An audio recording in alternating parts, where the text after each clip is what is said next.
Hey guys, residents especially worried about the impact on children here at O'Keefe Elementary. They say there needs to be stricter enforcement of city ordinances to discourage criminal activity from occurring anywhere near school property.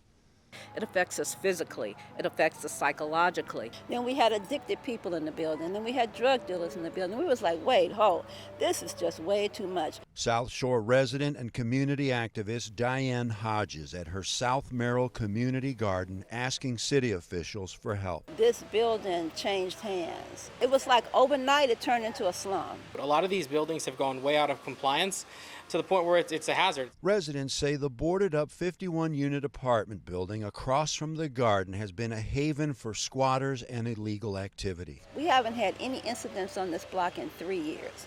All of a sudden, we get 3 shootings in about 6 weeks. Police working to deal with the violence, but community leaders say apartment building owners also need to do their part. Can we get this right here?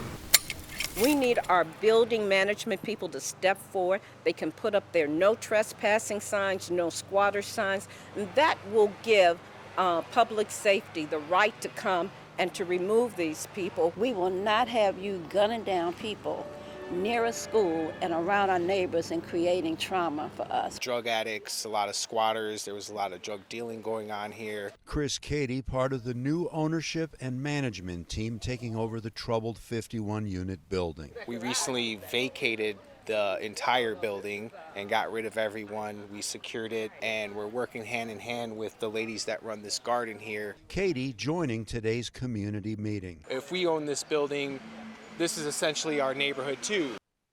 The management company vowing to do everything they can to put people's minds at ease. On Chicago's South Shore, Julian Crews, WGN News.